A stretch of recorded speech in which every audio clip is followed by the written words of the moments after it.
But yeah, that's all I have for info there. You got like special trivia for us, Mike, I or got anything? some trivia and whatnot. So this was like the first Lord and Miller movie that wasn't Lord and Miller, which is I guess a big deal. For the uninitiated, Lord and Miller did like the Lego movies and the Cloudy with a Chance of Meatballs movies and the 21 Jump Street movies. Oh, Nice. Oh, okay.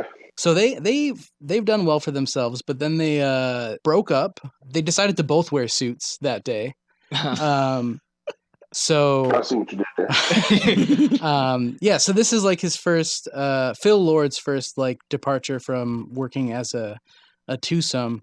For trivia, there's a lot of like bullshit about Easter eggs and references in this one, so I kind of opted for more like trivia about the animation because I thought it was a little bit more interesting. But the first piece of trivia that I have is that if you hit pause anytime a train goes by, because all the animators wanted to animate Stan Lee, he's in almost every single train. what? And That's tight. as many people know, Stan Lee, of course, died on the terror attacks of 9/11. Yep. And so this was their tribute to him.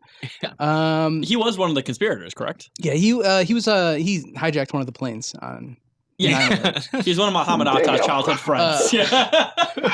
So this is the first non-Disney or Pixar film to win the Academy Award for Best Animated Feature since Rango. So shout out to fucking Rango. Actually, yeah, that's an underrated movie. Rango rules. It's probably the best Johnny Depp movie. Except for Nightmare on Elm Street, Except for Nightmare on Elm Street. All right. Yeah. Hell yeah. Edward Scissorhands. Oh, that's true. Edward Scissorhands is too sexy, so I can't watch it. That's true, yeah. He reminds me of Robert Smith from The Cure, so it gets me hard every time. Yeah, exactly. What? Wow. What?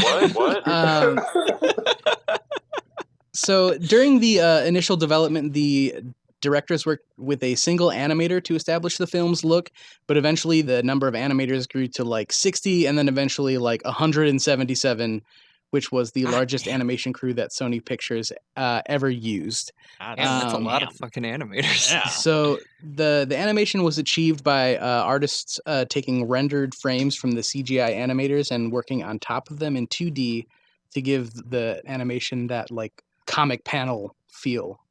So they used the help of the creator of Miles Morales, Sarah Pichelli, and Robbie Rodriguez, who I don't think is Robert Rodriguez, but I'm not sure.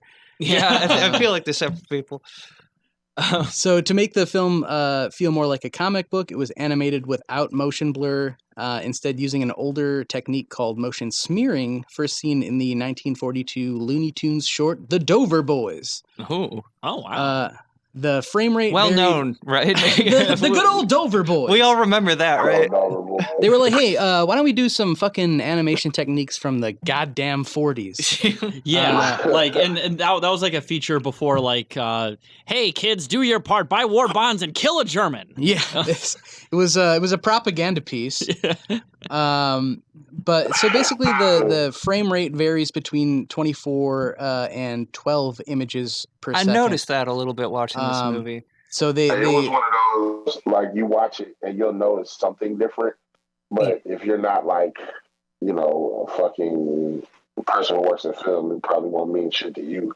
You know what I'm saying? But it definitely was a different look than I noticed before. Very unique look.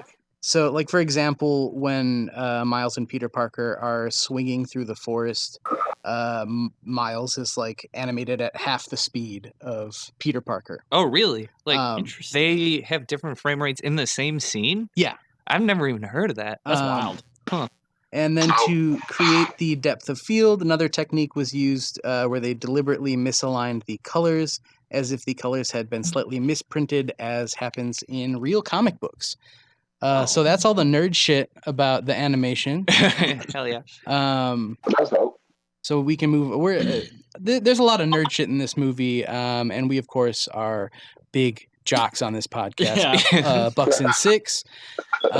So good to get that out of the way. We're all big Chads, no virgins. Yeah.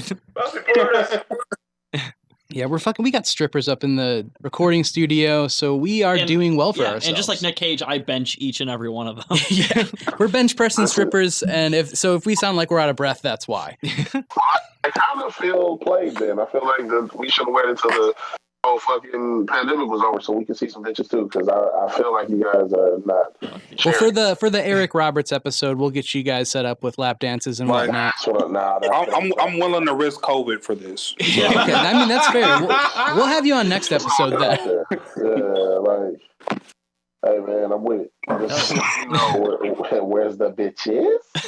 I'm sorry. All right, that was. They're right here, and I'm not talking about Taylor and Jess. Am I right? Yeah. Bitches. I'm a pretty big bitch. I'm a pretty big bitch. Yeah, I mean,